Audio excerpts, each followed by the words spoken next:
Afternoon বন্ধুরা, তোমরা সবাই কেমন আছো? আর আজকে আমি কোনো ভ্লগ নিয়ে আসিনি। আজকে আমি আমার ফ্রিজ কিভাবে ডিপ ক্লিন করি ওটাই তোমাদের সাথে শেয়ার করব। আমি তো মাঝে মধ্যে ভিজে ন্যাপকিন দিয়ে ফ্রিজটাকে ভেতরটাকে মুছে নিই, কিন্তু অনেক দিন হলো আমার ফ্রিজটা ডিপ ক্লিন করা হয়নি। তো আজকে ভাবলাম ডিপ ক্লিন করব, তো তোমাদের সাথেও ভিডিওটা শেয়ার করি, তোমাদের যদি কিছু হেল্প হয় ভিডিওটা দেখে। ফ্রিজের ভেতরে যা যা জিনিস আছে আমি সব এক এক করে বের করে নেবো। আর এখন যেহেতু আমের সময়, আম রাখার জন্য ফ্রিজে একটা খুব বাজে স্মেল হয়ে গেছে ফ্রিজটার ভিতরে। তো এই স্মেলটা কাটানোর জন্য আমি কি করি, তো সেটাও আজকে তোমাদের সাথে শেয়ার করব।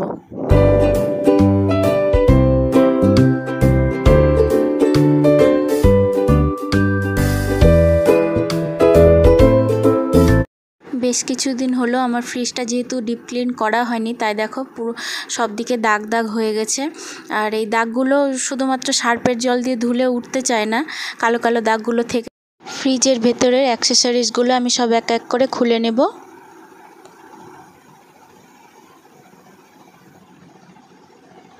এরপরে দেখো জলের মধ্যে 2 চামচ বেকিং সোডা দিয়ে দিলাম।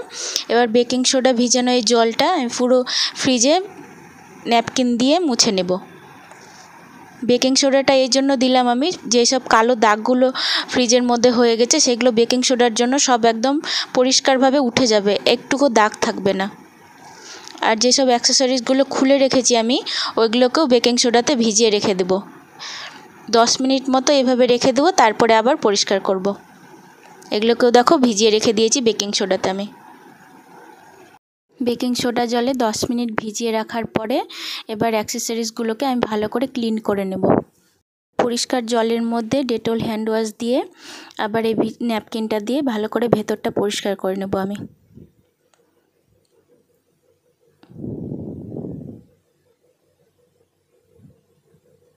যেহেতু বেকিং সোডাটা দেওয়া ছিল, ভেতরে যত কালো দাগগুলো সব উঠে যাবে। ভেতর বাইরে পুরোটাই আমি এই ডেটল হ্যান্ড ওয়াশ ভিজানোর ন্যাপকিনটা দিয়ে মুছে নেব। ন্যাপকিনটার মধ্যে দেখো কত কালো দাগ বেরিয়েছে, যেহেতু আমি সোডা দিয়ে ভিজিয়ে রেখেছিলাম। তারপরে আমি একটা শুকনো ন্যাপকিন দিয়ে ভালো করে মুছে নেব পুরোটা।